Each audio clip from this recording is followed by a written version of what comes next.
மகாபாரதம் பாகம் 52. நஹூஷன். பிரம்மகத்தி தோஷத்தால் பேடிக்கப்பட்டு பதவியை விட்டு நீங்கின இந்திரன் எங்கேயோ போய் ஒளிந்து கொண்டான். தேவராஜ பதவியில் நஹூஷன் அமர்ந்தான். முதலில் நஹூஷன் நன்கு மதிக்கப்பட்டு வந்தான். பூலோகத்தில் அரசனாக இருந்தபோது அவன் சம்பாதித்த புகழும் புண்ணியமும் சில நாட்கள் வரையில் அவனை காப்பாற்றி வந்தன. பிறகு கெட்ட காலம் ஆரம்பித்தது. தேவராஜ பதவியை அடைந்துவிட்ட கர்வம் அவன் அடக்கத்தையும் சீலத்தையும் கெடுத்துவிட்டது. சொர்க்கலோகம் சுகபானுவ உலகமானபடியால் நஹூஷன் தன் மனதை அந்த அனுபவங்களில் செலுத்தினான். காமசித்தனாகி விட்டான். ஒரு நாள் இந்திரனுடைய மனைவியாகிய சசி தேவியை பார்த்து மோகம் கொண்டான். துஷ்ட புத்தியடைந்த நஹூஷன் சபையில் கூடியவர்களை பார்த்து கேட்கலானான். தேவராஜனுடைய மகிழ்ச்சியான சசிதேவி என்னை ஏன் அடையவில்லை? நான் அல்லவா இப்போது இந்திரன். சீக்கிரம் இந்திராணியை என் கிரகத்திற்கு அனுப்புவீர்களாக என்று உத்தரவிட்டான். இந்த விஷயம் இந்திராணிக்கு தெரிந்தது.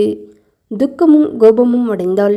உடனே தேவபுரோகிதரிடம் சென்று, குருவே, என்னை இந்த கொடியவனிடமிருந்து காப்பாற்ற வேண்டும் என்று புலம்பினாள். பிரகஸ்பதி அபயதானம் செய்தார். பயப்பட வேண்டாம், இந்திரன் சீக்கிரம் வந்துவிடுவான். நீ இங்கேயே இரு, உன் புருஷனை மறுபடியும் அடைவாய் என்றார். சசிதேவி தன்னுடைய விருப்பத்திற்கு இணங்கவில்லை என்பதும் பிரகஸ்பதியிடம் சரணம் புகுந்து அவருடைய கிருகத்தில் இருக்கிறாள் என்பதும் அறிந்து நஹூஷன் கோபம் கொண்டான். நஹூஷனுடைய சினத்தைக் கண்டு தேவர்கள் அஞ்சினார்கள். தேவராஜனை கோபித்துக் கொள்ளாதீர், நீர் கோபம் கொண்டால் உலகமே வருந்தும். சசிதேவி பிறருடைய மனைவி, அவளை நீர் விரும்பலாகாது, தர்மத்தை காப்பாற்றுவீராக என்றார்கள். காம மயக்கம் கொண்ட நஹூஷன் தேவர்களுடைய பேச்சை கேட்கவில்லை. அவர்களுடைய பேச்சை தடுத்து, முன்னர் இந்திரன் அகலியை தீண்டிய காலத்தில் உங்களுடைய தர்மம் எங்கே போயிற்று? எங்கே மறைந்திருந்தது? அப்போது ஏன் நீங்கள் அவனை தடுக்கவில்லை? என்னை மாத்திரம் ஏன் இப்போது தடுக்கிறீர்கள்? தவத்திலிருந்த விஸ்வரூபனை அவன் கொன்றபோது நீங்கள் என்ன செய்தீர்கள்? விருத்திரனை வஞ்சித்து கொன்றவனை நீங்கள் ஏன் பொறுத்தீர்கள்? சசிதேவி என்னை வந்து அடைவதே அவளுக்கு நலம். அவளை சமாதானப்படுத்தி என்னிடம் ஒப்புவித்தே உங்களுக்கு க்ஷேமம் என்று கட்டளையிட்டான்.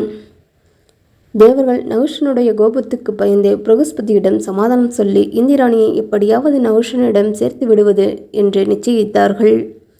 எல்லோரும் சேர்ந்து அவளிடம் போனார்கள்.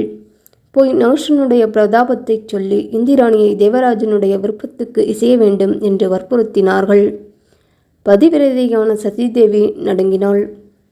ஐயோ, என்னால் முடியாது, உம்மை சரண் அடைகிறேன், பிராமணரே, என்னை காப்பாற்றும் என்று பிரகஸ்பதியிடம் அலறினாள். பிரகஸ்பதி அவளை தேற்றி, சரணடைந்தவர்களை சத்ருவினிடம் காட்டிக் கொடுக்கிறவன் நசித்து போவான். பூமியில் அவன் நட்ட விதையும் கூட முளைக்காமல் நசித்து போகும். உன்னை நான் கைவிட மாட்டேன். நஹூஷனுக்கு விநாசக காலம் நெருங்கிவிட்டது. நீ பயப்படாதே. கால விசேஷத்தால் உண்டான சங்கடமானது கால விளம்பத்தால் தீர்ந்து போகும் என்று பொருள் செறிந்த சொல்லை சொல்லி கஷ்டத்தினின்று தப்புவதற்கு வழியை குறித்தார். மகா புத்திசாலியான சசிதேவியும் அதை தெரிந்து கொண்டு தைரியமடைந்து நஹூஷனிடம் போனாள். சசிதேவியை கண்டதும் கர்வத்தினாலும் காமத்தினாலும் மதியிழந்த நஹூஷன் இந்திரனு தன்னிடம் வந்துவிட்டாள் என்று தாங்காத களிப்பு அடைந்து, ஹே அழகி, 3 லோகங்களும் நான் அதிபதி, 3 லோகங்களுக்கும் நான் அதிபதி, நீ பாபத்திற்கு பயப்பட வேண்டாம், என்னை பதியாக அடைவாயாக என்றான். துஷ்டனுடைய சொல்லை கேட்டு பதிவிரதையான இந்திராணி மறுபடியும் நடுங்கினாள். பிறகு மனத்தை ஸ்திரப்படுத்தி கொண்டு, தேவராஜனே, நான் உம்மை அடைய வேண்டியவளே, ஆயினும் ஒரு விண்ணப்பம். இந்திரன் இருக்கிறானா? இல்லை மாண்டானா? இருந்தால் அவன் இருப்பிடம் எங்கே? இதை நான் விசாரித்து தேடி பார்த்தும் அவன் அகப்படாமல் போனால் பிறகு என்மேல் தோஷம் இருக்காது, உம்மை சேருவேன் என்றாள். நஹூஷன் மகிழ்ச்சியடைந்தான். நீ சொல்வது சரியே, தேடிவிட்டு அவசியம் வந்துவிடு, வாக்குத்தத்தத்தை தவறாதே என்றான். இவ்வாறு ஒப்புக்கொண்டு சசிதேவியை பிரகஸ்பதியின் வீட்டுக்கு அனுப்பினான். தேவர்கள் மகாவிஷ்ணுவிடம் சென்று நஹூஷனை பற்றி சொல்லி, நாதனே, விருத்திராசனை சம்ஹரித்த வீரியம் உம்முடையது. ஆனால் இந்திரன் பிரம்மகத்தி தோஷமடைந்து பிடிக்கப்பட்டு உலகத்தாரின் அபவாதத்துக்கு பயந்து மறைந்து கிடக்கிறான். அவனுக்கு விமோச்சனம் சொல்லும் என்று பகவானை வேண்டினார்கள். என்னை ஆராதிக்கட்டும், அவன் பரிசுத்தவன் ஆவான். துஷ்ட புத்தியடைந்த நஹூஷன் நாசமடைவான் என்றான் நாராயணன். இந்திராணி கற்புக்கடவுளை வேண்டிக் கொண்டு அந்த தேவதையின் அருளால் இந்திரனுடைய இருப்பிடத்தை அடைந்தாள். மானச சவரோசத்தில் ஒரு தாமரை கொடியின் தண்டினுள் ஒரு நூலில் தன் தேகத்தை அணுமாத்திரமாக செய்து கொண்டு வாசம் செய்து கொண்டிருந்தான். எப்போது பாவம் தீர்ந்து நல்ல நாள் வரும் என்று தவம் செய்து கொண்டு காத்திருந்த தன் பதியின் நிலைமையை பார்த்து சசிதேவி துக்கம் பொறுக்க முடியாமல் அழுதாள்.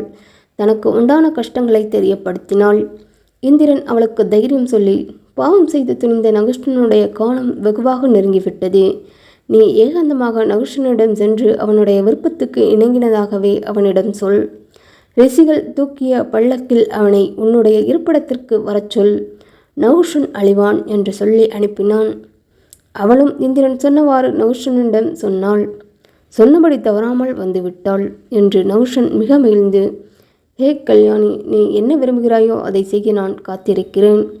சத்திய பிரதிட்சை தவறாமல் நீ வந்திருக்கிறாய் என்றான் மூடன். ஆம், வந்துவிட்டேன். நீரே எனக்கு பதியாக போகிறீர். ஜகத்துக்கு நீர் அதிபதியல்லவா? எனக்கு பிரியமான ஒரு காரியம் செய்ய வேண்டும். மகாவிஷ்ணுவுக்கும் ருத்ரனுக்கும் தேவாசுரர்களுக்கும் இல்லாத ஒரு வாகனத்தை அமைத்து கொண்டு நீர் கம்பீரமாக என் இருப்பிடம் வர வேண்டும். பிரபுவே, சப்த ரிஷிகள் உம்மை பல்லக்கில் தூக்கி வர வேண்டும். நான் எதிர்கொண்டு அழைத்து கொள்ள வேண்டும் என்றாள். கற்பனா சக்தியில் சிறந்த அழகியே, நல்ல யோசனை சொன்னாய். நீ விரும்பும் வாகனம் மிகவும் அபூர்வமான வாகனமாகும். எனக்கு ரொம்ப பிடித்திருக்கிறது. யாரை பார்க்கிறேனோ அவருடைய தேற்றஷு என்னை வந்து சேரும் என்கிற வரத்தை அடைந்திருக்கும் என்னை மகரிஷிகள் தூக்கிச் செல்வது நன்றாக பொருந்தும். நீ சொன்னவாறே செய்கிறேன் என்று சொல்லி அவளை அனுப்பிவிட்டு மதோன்மத்தனாக நகுஷன் மகரிஷிகளை அழைத்து தன் பல்லக்கை தூக்கச் சொன்னான். இந்த பாபச் செயல்களைக் கண்டு 3 உலகங்களும் பயந்து நடுங்கின. பல்லக்கில் ஏறி செல்ல செல்ல பாபத்தின் வேகம் அதிகரித்தது. சசிதேவியின் அழகிய தோற்றத்தை மனத்தில் சிந்தனை செய்து கொண்டு அவளை சீக்கிரம் அடைய வேண்டும் என்று நகுஷனை ஆத்திரப்பட்டான். பல்லக்கை தூக்கிய முனிவர்களை வேகமாக நடக்கும்படி அடிக்கடி சொன்னான். தூக்கிச் சென்ற ரிஷிகளில் ஒருவரான அகஸ்தியரை காலால் உதைத்து சர்ப்ப சர்ப்ப என்று அதட்டினான். சர்ப்ப சர்ப்ப என்றால் நட நட என்று பொருள்படும்படியான திக குறிப்பு. ரிக்ஷா ஓட்டுபவர்களை வேகமாக போ போ என்று சிலர் சொல்வது போல். அகஸ்தியரை உதைத்ததும் நகுஷனுடைய பாபபாரம் பூரணமாயிற்று. அதமனை, நீ சொர்க்கத்திலிருந்து வீழ்வாய். சர்ப்ப சர்ப்ப என்று முனிவர்களை அதட்டிய நீ ஒரு மலை சர்ப்பமாக பூமியில் வாழக்கடவாய் என்று சபித்தார் அகஸ்தியர். அந்த கணமே நகுஷன் தலையிலாக விழுந்தான். மலைப்பாம்பாக பிறப்படுத்து சாப விமோச்சனத்துக்காக பல்லாண்டு காத்து கொண்டு கிடந்தான். இந்திரன் மறுபடி தேவராஜ பதவியில் அமர்ந்தான். சசிதேவியும் ஆறுதல் அடைந்தாள். இவ்வாறு இந்திரனும் இந்திராணியும் பட்ட கஷ்டங்களை யுதிஷ்டிரனுக்கும் திரௌபதிக்கும் மாமனான சல்லியின் உபபிலாவிய நகரத்தில் சொல்லி அவர்களுடைய துயரத்தை அகற்றினான். பொறுத்தார்க்கு வெற்றி உண்டு. செல்வம் பெருக்கத்தினால் மதம் கொண்டவர்கள் நாசமடைவார்கள். இந்திரனும் அவனுடைய பத்தினியும் துக்கம் அடைந்தது போல நீயும் திரௌபதியும் உன் சகோதரர்களும் சொல்ல வண்ணாதது கஷ்டங்களை அடைந்தீர்கள். அவையெல்லாம் தீர்ந்து ராஜ்யத்தை சீக்கிரம் அடைவாய். துஷ்ட புத்தியுள்ள கண்ணனும் துரியோதனனும் நகுஷனைப் போல் நாசமடைவார்கள் என்றான் சல்லியன்.